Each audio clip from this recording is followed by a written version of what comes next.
নমস্কাৰ, মই ঋতুস্মিন শৰ্মা। এই মুহূৰ্তৰ গুৰুত্বপূৰ্ণ খবৰ, যিটো সময়ত অসমীয়া মাধ্যমৰ বিদ্যালয়ত ইংৰাজী মাধ্যমৰ বিদ্যালয় এতিয়া অসমীয়া ভাষাত পঢ়াব লাগিব, সেই সময়তে আজব ঘটনা সংঘটিত হৈছে।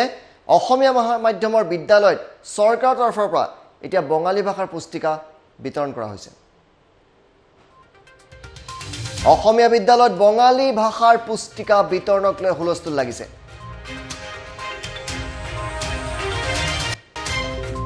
বাংলা ভাষাৰ পুস্তিকা বিতৰণক লৈ বিতৰ্কৰ সৃষ্টি হৈছে।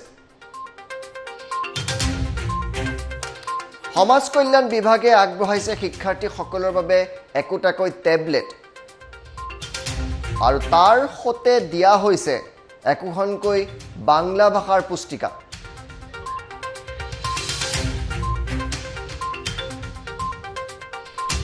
পুস্তিকা বিতৰণ কৰি থাকোঁতেই ছাত্ৰ সন্থাই বাধা প্ৰদান কৰিছে।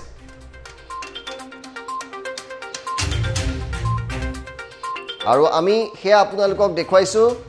এয়া বঙালী ভাষাৰ পুস্তিকা বিতৰণ কৰা হৈছে, ব্যৱহাৰ বিধি পুস্তিকা।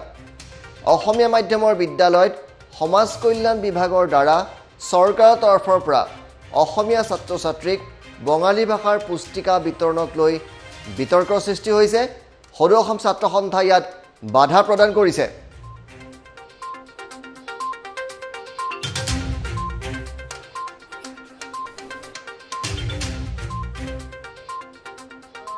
যি অসমৰ যি পিছপৰা জাতিসমূহক যি ক্লাছ 9-10ৰ যি ছাত্ৰ ছাত্ৰীক অসম চৰকাৰে যি টেবলেট প্ৰদান কৰি আছে, তাত সেই টেবলেটৰ লগত অহা ব্যৱহাৰ বিধি পুস্তিকাখন সম্পূৰ্ণৰূপে বঙালী ভাষাত লিখা আছে।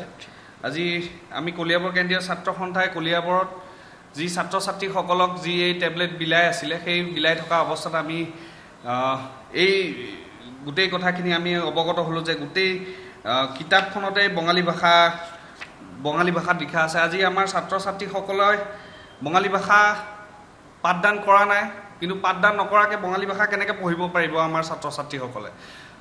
অসমত কাৰ যি সক্ৰিয়তা, সেই সক্ৰিয়তাটো ইতিমধ্যে আছেই, কিন্তু সেই কাৰ সময়তে এই কাৰ শেষ হোৱাই নাই।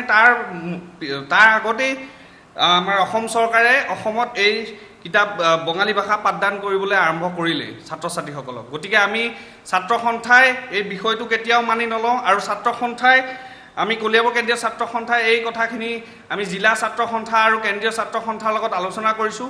ইয়াৰ পৰৱৰ্তী সময়ত কিন্তু আমি অসম চৰকাৰক ইয়াৰ উত্তৰ আমি বিচাৰিম যে তেওঁলোকে কিয় বঙালী ভাষাত এই টেবলেটৰ লগত যি ব্যৱহাৰ বিধি পুস্তিকা যিখন আছে, সেই বঙালী ভাষাত কিয় দিলে। আপোনালোকক মই দেখুৱাই দিবলৈ বিচাৰিছোঁ এই ব্যৱহাৰ বিধি পুস্তিকা। এই গোটেইখন বঙালী ভাষাত লিখা আছে, আৰু এই গোটেই কিতাপখনতে বঙালী ভাষাত গোটেইখিনি বস্তু ছাত্ৰ ছাত্ৰীৰ কাৰণে দিয়া আছে। কিন্তু আমাৰ ছাত্ৰ ছাত্ৰীসকলে আমি অসমীয়া মাধ্যমত পঢ়ি পেলাই ডাঙৰ দীঘল হৈছে, ইয়াত বঙালী ভাষা কেনেকৈ ছাত্ৰ ছাত্ৰীসকলে পঢ়িব পাৰিব?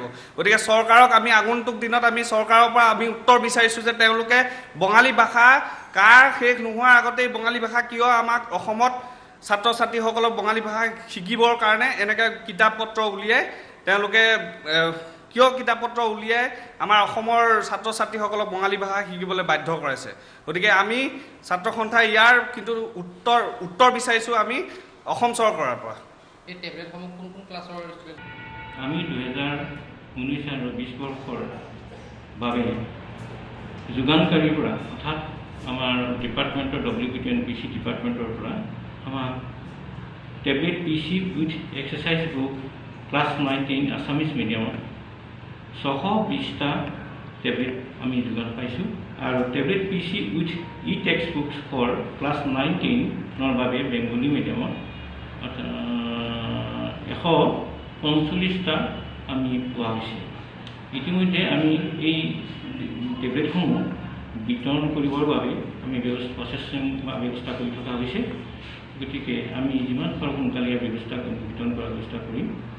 আনহাতে আমি ইয়াত যিহেতুকে ইয়াত উল্লেখ কৰিছে বেংগলী মাধ্যমৰ 145টা টেবলেট দিছে, গতিকে যদি ইয়াত আমাৰ বেংগলী মিডিয়ামৰ বিদ্যালয় নাই, তেতিয়াহ'লে আমি সেইসমূহ কৰ্তৃপক্ষক জনাই মানে বিতৰণৰ ব্যৱস্থা কৰিম যদি আছে হয় আমি এই মুহূৰ্তৰ এছ'চিয়েট এডিটৰ দীক্ষিত শৰ্মাৰ সৈতে সংযোগ স্থাপন কৰিছোঁ। দীক্ষিত শৰ্মা, ডাঙৰ ঘটনা সংঘটিত হৈছে, তাতে যিখন বঙালী ভাষাৰ পুস্তিকা দিয়া হৈছে তাত মুখ্যমন্ত্ৰীৰ ফটো আছে।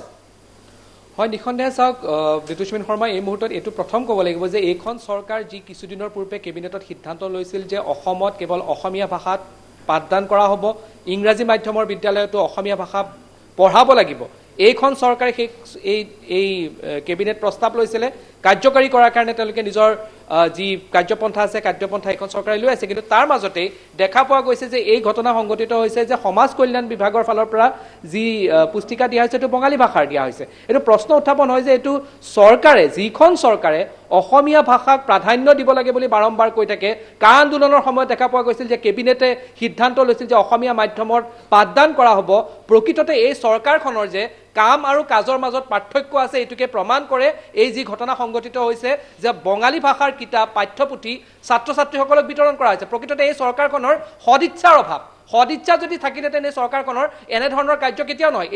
এইটো প্ৰথম ঘটনা নহয়, ইয়াৰ পূৰ্বতেও যদি চাই এই শিক্ষাবৰ্ষৰ সময়ত যদি আপুনি চাই বিভিন্ন স্থানত বঙালী ভাষাৰ শিক্ষা পাঠ্যপুথি চৰকাৰী বিদ্যালয়সমূহত দিয়া হৈছে।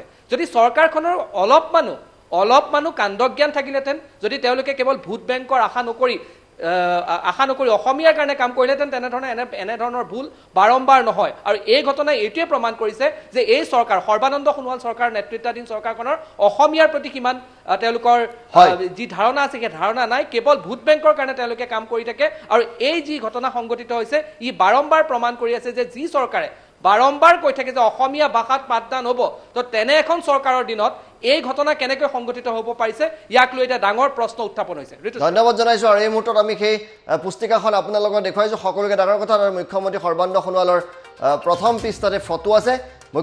মুখ্যমন্ত্ৰী সৰ্বানন্দ সোণোৱালৰ ফটো থকা এখন পুস্তিকা কিয় বঙালী ভাষাত লিখা হৈছে, তাকো অসমীয়া মাধ্যমৰ নৱম আৰু দশম শ্ৰেণীৰ ছাত্ৰ ছাত্ৰীসকলক এইখন পঢ়িবলৈ দিয়া হৈছে।